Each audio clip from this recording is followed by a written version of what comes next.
Como lo prometido es deuda, de inmediato conversamos con nuestro invitado estrella del día de hoy, Michael Matos, quien es secretario de la Juventud del Partido de la Liberación Dominicana. Hermano, bienvenido a Opiniones Claras. Kevin, un placer de verdad para mí estar aquí en este espacio contigo. Gracias, el placer es nuestro. Michael, cuando estabas en Camerino, me dijiste que nos escuchaste hablando de los robles que no quieren dar relevo a la juventud en la política. ¿Cuál es tu punto de vista de esta situación que estamos viendo ahora más que nunca que está sucediendo? Sí, mira, definitivamente yo me siento bastante identificado con lo que tú dices, porque yo he sido, por convicción, una persona que siempre he estado al lado de esas luchas sociales. Yo recuerdo que cuando se estaba armando lo que era la ley 33-18, en ese momento solo se hablaba, yo no sé si tú recuerdas, de primarias abiertas y cerradas. Sí. Pero nosotros logramos, junto a otros jóvenes de distintos partidos que nos unimos en causa común, pues hablar de una herramienta que existe en el mundo, que son las herramientas de las cuotas, tanto para la juventud como para la mujer. Y mucha gente nos debatía, cuestionaba. Esas cuotas han traído muchos problemas. Mira, es normal que de alguna manera genere cierta incomodidad, pero es en el que le afecta. De la misma manera genera bienestar a quienes se benefician de ella. Pero más que todo eso, mira, para mí la cuota de la juventud, en el caso específico, sí, que fue que yo estuve totalmente involucrado, significó un poquito más que eso. Los jóvenes tienen temor de aspirar a candidaturas de elección popular. Y uno de sus principales temores es, obviamente, como es de manera natural, los jóvenes no tenemos esa madurez financiera. Y llevar una candidatura para elección popular y competir con personas que sí tienen esa madurez financiera, pues provocaba, vamos a decir, una barrera. Sí. ¿Y qué lograba la cuota de la juventud? Pues lo siguiente: las estructuras en los espacios de toma de poder, a todos los niveles y en todos los partidos, había una ausencia de una representación joven.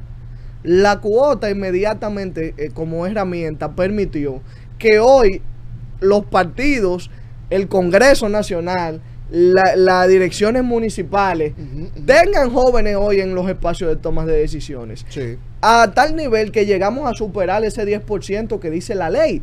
Pero no fue algo fortuito. Es que muchos de esos jóvenes que aspiraron lo hicieron con la garantía de que pudieran haber sido beneficiados de esa cuota. Sí, correcto. Y al final no la necesitaron. Sí, entonces, el bien que nosotros ganamos con esa cuota era más intangible que tangible. Era superar barreras de miedo, que es el fin de las cuotas y es para lo que las cuotas se han creado. Sí. Obviamente, es una herramienta que no necesariamente tiene que permanecer durante todo el tiempo. Correcto. Es hasta que se arregle una situación donde en los espacios de representatividad no hay juventud para la toma de decisiones. Por ejemplo, Michael, dentro del Comité Central del PLD, si pudieses mencionarme los jóvenes que tienen más o menos y como cuántos serían los jóvenes que bueno, yo te voy a mencionar un antes y un después.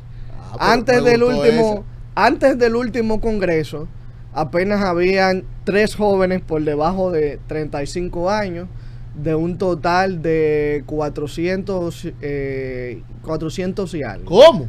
¿3 jóvenes? 3 jóvenes que ganaron de manera democrática en unas elecciones, y esa representatividad pues era insignificante. Sí, claro, delante de 400 y pico. Luego de este congreso, el último congreso que se da en el 2021, ya una vez nosotros fuera del gobierno, pues ahora hay aproximadamente un 38% de la matrícula de comité central son jóvenes por debajo de 35 años. Pero bien. A tal nivel que podemos decir que el más joven debe de tener aproximadamente 28 años. 28 años, ya está Así dentro es, del comité y es central. parte de la dirección central del partido.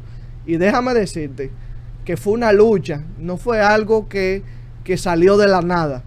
Dentro de los estatutos y del partido, antes del Congreso, yo tuve el honor de ser parte de la comisión que hizo propuestas. Y uno de los criterios de esa propuesta era que para tú ser miembro de la dirección central del comité central del PLD, tú tenías que tener mínimo 10 años de militancia. Ay, mi madre. Entonces, cuando tú te pones a calcular de manera pragmática y tú dices, bueno, un joven inicia la política en promedio a los 18, 17 años. Tú le sumas 10 años, ya tiene 28. No, hay una dicotomía pero ahí, sí. a los 28 es que comienza entonces la carrera política. Sí. Que cuando tú vienes a llegar, prácticamente tú tienes más de 30 y pico de años. Correcto. Cuando llega a la dirección. Por eso duramos tanto tiempo que en las direcciones incluso de juventud habían personas por encima de los 35 años. Y era porque era casi obligatorio. Eso fue muy criticado. Claro que sí, nosotros luchamos contra eso, era una necesidad. Y hoy nos dio el tiempo, nos dio la razón. Hoy el PLD es un partido que pasó por una transformación donde habemos muchos jóvenes dirigiendo espacios que no necesariamente son de juventud. Michael, ya es bueno que menciona la transformación del PLD y el nivel, el volumen tan alto de jóvenes que están involucrados en el comité central, pero también estamos viendo muchas renuncias dentro del PLD. Mi pregunta es la siguiente: ¿fue algo fortuito este escenario porque ya había muchos que pensaban salir del partido? ¿Cómo se da esto? ¿Cómo lo podemos medir? ¿Ustedes cómo lo pueden medir? Bueno, vamos a dejarle ya esto a los muchachos, que ya esto se jodió. Te lo dije en buen dominicano. Sí. ¿Cómo podemos evaluar esto? Porque ¿por qué cuando estaban en su momento, no, bueno, hay que darle espacio a los jóvenes también, vamos a integrarlos? ¿Por qué no se dio ese escenario? Mira, no hay procesos de transformación donde tú puedas sumar sin restar. Oye lo que te estoy diciendo. Sí. En esos procesos no se puede sumar sin restar, porque cuando tú estableces nuevos criterios, no todo el mundo va a cumplir con esos criterios. Cuando tú abres las puertas, entra otro nivel de competitividad que yo mismo, que a pesar de mi corta edad, yo tengo más de 10 años de militancia política, yo tengo jóvenes por debajo de mí que vienen con toda la fuerza, con toda la competencia. En un momento tú tienes que entender que ellos tienen que salir que adelante. no lo puedo detener, y que lo que mejor me conviene, que ha sido siempre mi convicción y voluntad, es abrirle la puerta y generar los puentes, porque son los jóvenes que nos van a permitir lograr los objetivos. ¿Pero por qué no se daba eso antes? Bueno, porque la coyuntura de estar en el poder, en el gobierno, en la política, porque lamentablemente, yo lo que veo, Michael, que a los jóvenes es que le han dejado el chucho duro ahora. Mira, es lo mejor que puede pasar. ¿Cómo? Porque independientemente de las oportunidades que nosotros pedimos para los jóvenes, el joven debe de demostrar. Y este es el mejor escenario, esta es la mejor coyuntura. Yo no había visto una coyuntura como esta en más de 20 años. No la había visto porque tenemos la pelota en la cancha. Solamente tenemos ahora que hacer lo que nos enseñaron a hacer, el trabajo, ¿entiendes? Entonces, de manera natural, Kevin, tú y yo somos una generación que nos vivimos viendo en este ambiente de política. Claro. De seguro, nosotros hablamos el mismo idioma, pero hay una generación por debajo de nosotros que no habla el idioma que hablamos nosotros. Y eso se da de manera natural donde las generaciones se busquen. Y pasamos 20 años en el poder con la misma generación que entró joven y que hizo cosas de manera exitosa para poder garantizar esos 20 años de transformación. Ahora, nos toca ahora a esta generación poder hacer lo mismo, ¿entiendes? Sí. Le toca a esta generación ganarse esos espacios con trabajo, con esfuerzo. Si mal no recuerdo, Michael, y me gustaría que me ayude con esto, el más joven que tenían en el gobierno, el PLD, era el de Economía. Juan Ariel. Creo que era el más joven. Creo que no había más jóvenes. Mira, había muchos jóvenes, pero estaban en lugares pocos visibles. A ese nivel, realmente. Yo hablo de funcionarios de primera categoría. Sí, a ese nivel podemos decir que Juan Ariel es uno de los talentos, de las sorpresas, de las revelaciones, porque a pesar de la juventud, del gran talento que tiene Juan Ariel no era como de carrera política, igual que nosotros. Entonces, poder ver jóvenes con la calidad de él en esos espacios de poder era una automotivación realmente. Sí. Nos motivaba que sí se podía seguir. Y mira cómo son las cosas de la vida. Hoy Juan Ariel Jiménez es el vicepresidente del PLD. Sí. No creo que ahora mismo sigue siendo en un esa joven, coyuntura, podemos decir. sí, bastante joven, sin lugar Claro. a duda, porque no es solamente un tema de la límite de la edad de la ley 4900, también estamos hablando de un tema generacional, ¿entiendes? ¿Y por qué uno dice esto? No es fortuito, porque cuando tú ves al individuo como individuo, no importa el tema de la edad. Ahora, cuando tú entras a los jóvenes en los espacios de toma de poder, tú entras energía, tú entras nuevas ideas, tú entras a un activo que no le teme tomar riesgo. Eso pasa incluso hasta en la economía. Tú te das cuenta que las personas ya de cierta edad son más conservadores porque ya vivieron la etapa de ser riesgoso, de tomar riesgo, Claro. de cometer errores y volver a salir adelante. El joven, esa disrupción, esa falta de temor a tomar riesgo es lo que evoluciona a la sociedad y a esta generación. Michael, tú que estás en la Secretaría de la Juventud del PLD, ¿qué están elaborando? ¿Qué están haciendo ustedes? Porque tú mencionaste algo muy importante y es de la clase joven que no habla el idioma político. ¿Qué está haciendo la Secretaría de la Juventud de frente a esos jóvenes que no hablan el idioma político, pero a los que sí lo hablan, que quizás están renuentes a entrar al filo político? Sí, mira, la Secretaría de la Juventud es transversal en prácticamente todos los temas, pero nosotros estamos enfocados en 3 visiones. Primero, las estructuras de jóvenes que aspiran, que han decidido dar ese paso tan importante de aspirar a un cargo electivo, que básicamente es como el rol, como el modelo de referencia que deben de seguir otros jóvenes. Está también el tema de la coordinación de la juventud del candidato Abel Martínez, que viene siendo ese espacio de estructura del sector externo que nos permite agregar personas que no son del PLD, jóvenes que no son del PLD, que sientan simpatía por el candidato, pero está el rol que nosotros tenemos también, aparte del tema institucional, de atraer jóvenes a las filas del PLD. Mira que te estoy diferenciando 2 cosas. Sí, claro. Jóvenes que simpatizan por Abel y jóvenes que atraerlo a las filas del Partido de la Liberación Dominicana, que son cosas distintas. Sí. Entonces, ¿qué herramientas utilizamos? Bueno, para nadie es un misterio que a los jóvenes persiguen causas. Muchas veces nosotros no hablamos ese idioma de la causa. La política se ha vuelto ortodoxa, conservadora y poco novedosa. Y hay temas que influyen en la sociedad y que muchos jóvenes muestran interés. Por ejemplo, el tema de protección contra los animales, a favor de los animales. Ese es un tema que todavía no se ha desarrollado como organización política. El tema del desarrollo sostenible, el tema de la educación financiera desde la primera edad. Esos son temas que nosotros estamos tratando de lograr espacios con profesionales que están dando charlas para atraer a esos jóvenes al Partido de la Liberación Dominicana, y una vez ellos están ahí, nosotros poder presentarle la oferta de candidatura que es Abel Martínez.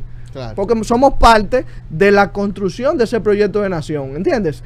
Las políticas públicas en materia de juventud que está apoyando el próximo presidente Abel Martínez son dirigidas desde la Secretaría de la Juventud. Michael, vamos a ir a una pausa, pero antes de irnos a la pausa, Abel Martínez es ya el candidato de ustedes, ya eso es un hecho porque ya está proclamado y todo, pero ¿a quién tiene en mente el PLD como vicepresidente o como vicepresidente? Realmente esos espacios son considerados para poner personas que suman desde otro punto de estructuras. O sea, son considerados para también cualquier tipo de acuerdo, cualquier tipo de alianza.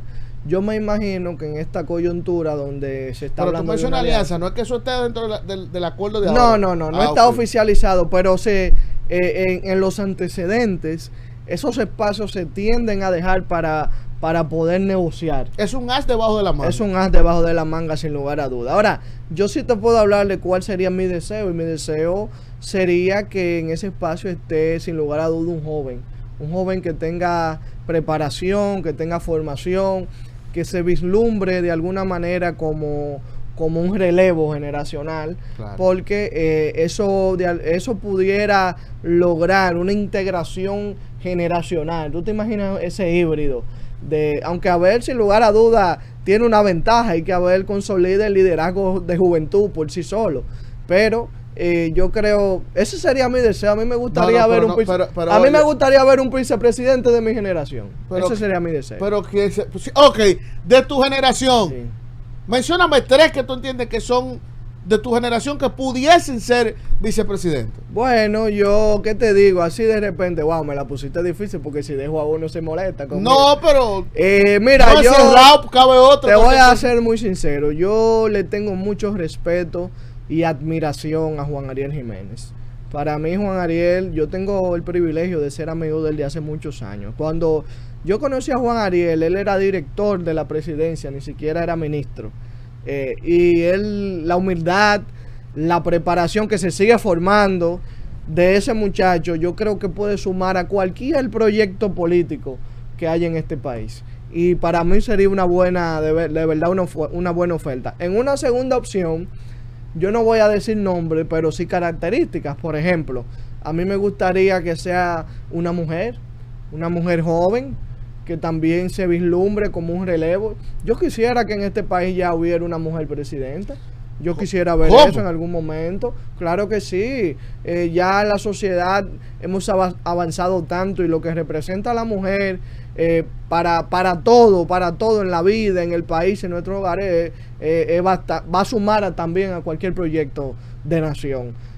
Y sobre todo en un escenario político donde, por ejemplo, los jóvenes son más de la mitad de los votantes hábiles para las próximas elecciones.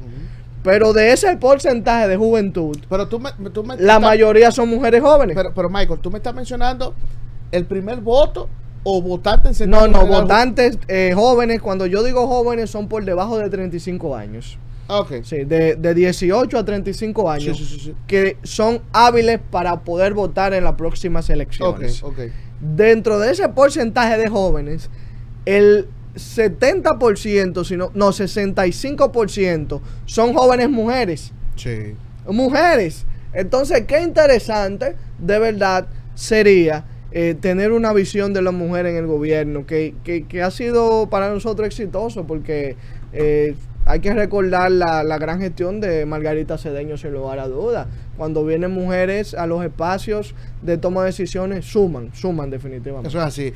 Michael, de este gobierno, que es el gobierno del Partido Revolucionario Moderno, PRM, no podemos ser mezquinos.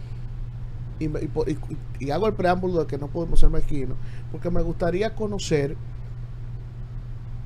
3 cosas que tú entiendas, no positivas, porque no te voy a poner entre la espada y la pared, pero que tú entiendas regulares de este gobierno.